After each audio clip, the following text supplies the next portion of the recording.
SMB Media presents A King is Born.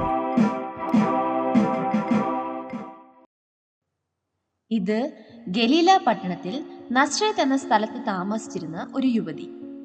യോസഫ് എന്ന പുരുഷന് വിവാഹം നിശ്ചയം ചെയ്യപ്പെട്ട കന്യക. പേര് മറിയ. ഒരു രാത്രിയിൽ ദൈവം തന്റെ ദൂതനെ ഈ മറിയയുടെ അടുക്കിലേക്ക് അയച്ചിട്ട് അവളോട്, കൃപ ലഭിച്ചവളെ, നിനക്ക് വന്ദനം, കർത്താവ് നിന്നോട് കൂടെയുണ്ട് എന്ന് പറഞ്ഞു.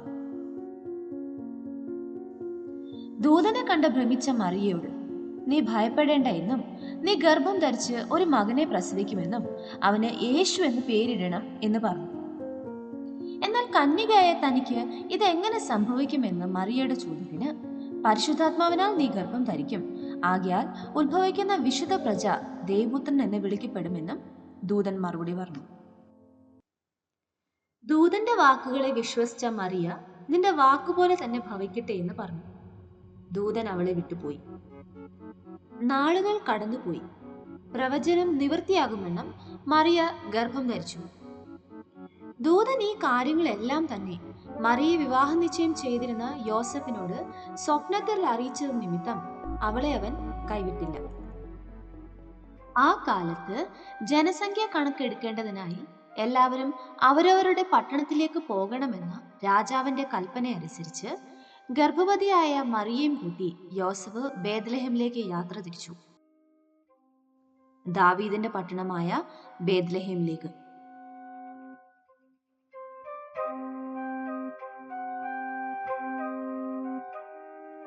അവിടെ വെച്ച് അവൾക്ക് വേദന തുടങ്ങി.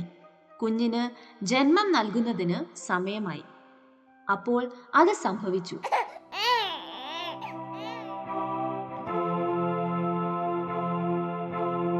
വഴിയമ്പലത്തിൽ സ്ഥലമില്ലായകയാൽ കുഞ്ഞിനെ അവർ ശീലകൾ ചുറ്റി പശുതൊട്ടിയിൽ കിടത്തി.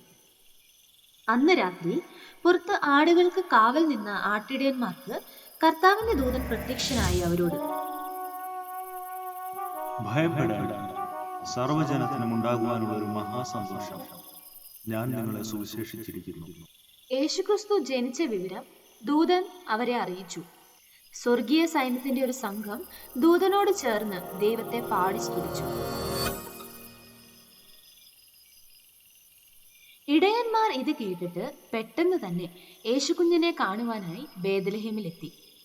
ദൂതൻ പറഞ്ഞ പോലെ പശുതൊട്ടിയിൽ കിടക്കുന്ന ശിശുവിനെയും മറിയയെയും യോസഫിനെയും കണ്ട് ദൈവത്തെ അവർ മഹത്വപ്പെടുത്തി മടങ്ങി.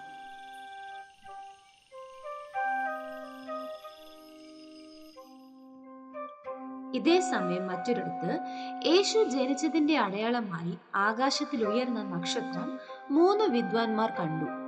അവരുടെ കണ്ണുകളെ തങ്ങൾക്ക് വിശ്വസിക്കാൻ കഴിഞ്ഞില്ല.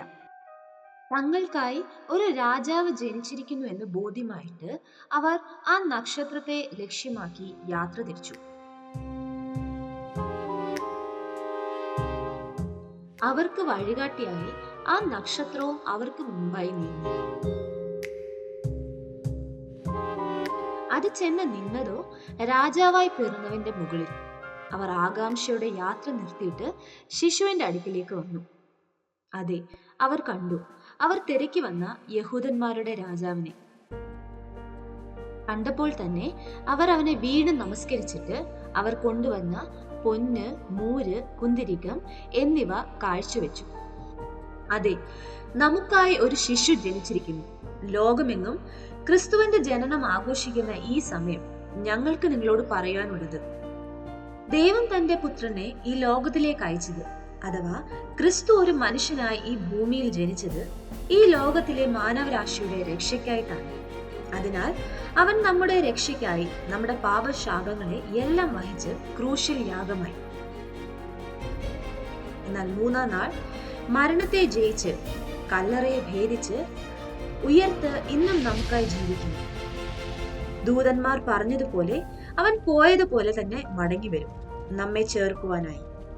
ആ വരവിൽ കൈവിട്ടു പോകാതിരിക്കാൻ നമുക്ക് നമ്മുടെ ഹൃദയത്തെ ക്രിസ്തുവിനായി സമർപ്പിക്കാം. ക്രിസ്തു നമ്മിൽ ജനിക്കട്ടെ.